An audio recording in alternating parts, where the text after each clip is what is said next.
நான் திண்டுக்கல் தேவதாபுரத்தில் 26 வருஷமாக ஆசிரியராக பணியாற்றுறேன். இப்போ வந்து நான் திண்டுக்கல் மாவட்டத்தில் ஒரு பள்ளியுடைய செயலராக இருக்கேன். அதோட சேர்ந்து ஒரு ஆசிரியராக இருக்கேன். எனக்கு ஃபஸ்ட்டு வந்து உண்மையிலே நன்றி தான் சொல்லணும். ஏன்னு கேட்டிங்கன்னா, போன தடவை வந்து ஆரம்பிக்கிறப்ப எங்களுக்குள்ள ஒரு பதற்றம் இருந்தது. நம்மளால் இத்தனை பேரை நம்மளால் கொண்டு வர முடியுமா? ஆனால் கண்டிப்பாக சிறுதுளி பெருவெள்ளம் அப்படிங்கிறத வந்து நான் ஏற்றுக்கிறேன். ஆரம்பத்தில் எந்த ஒரு நல்ல விஷயமுமே கொஞ்சம் சங்கடமாக இதுக்கு அடுத்து எப்படி நம்ம என்ன செய்ய போகிறோம்னு யோசிச்சு தான் இருக்கணும். முதல்ல லாவண்யா டீச்சருக்கும் அண்ணனுக்கு வந்து மிகப்பெரிய நன்றி வந்துட்டு எல்லாருக்கும். ஆனால் இவங்களுக்கு தான் ஃபஸ்ட்டு நன்றி சொல்லணும். உலகத்தில் எவ்வளவோ பேர் வந்து அவங்களுடைய வாழ்க்கையை அடுத்த கட்டத்துக்கு போகிறதுக்கு என்ன சம்பாதிக்கிறதுக்கு என்ன வழி அப்படின்னு மட்டும்தான் பார்ப்பாங்க. ஆனால் நம்ம இலக்கியத்தை வளர்க்கணும், கலையை வளர்க்கணும்னு நினைக்கிறவங்க வந்து கண்டிப்பாக பாராட்டணும். முதல்ல அவங்களுக்கு நன்றி தெரிஞ்சுக்கிட்டா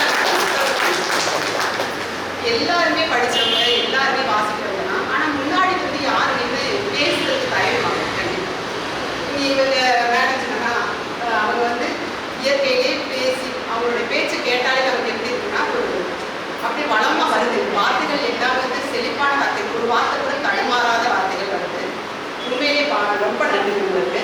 நான் டீச்சர் பேசுகிறத கேட்கல, ஆனால் நம்ம எல்லாருமே தெரியும் நல்லா பேசுவாங்க. அடுத்து வந்து எப்படின்னு பார்த்தோம்னா, இந்த மாதிரி நம்ம காலம் எப்படி மாறி போச்சு, எல்லாமே செல்ஃபோனில். ஒரு வீட்டில் வந்து 5 பேர் இருக்காங்கன்னா 5 பேருமே அவங்களுக்குள்ள பேசிக்கிறது கிடையாது. எல்லாருமே அவங்களுடைய ஃபோனில் மட்டுமே பேசி அவங்களுடைய செயலை பார்த்துட்டு ஒரு இலக்கியமோ கலையோ வளர்ந்த மாதிரி தெரியல. வேற அவங்களுடைய மனசை கெடுக்கிற மாதிரி ஒரு கேமில் விளையாடுறதோ குழந்தைங்களாவது எல்லாருமே இருக்காங்க.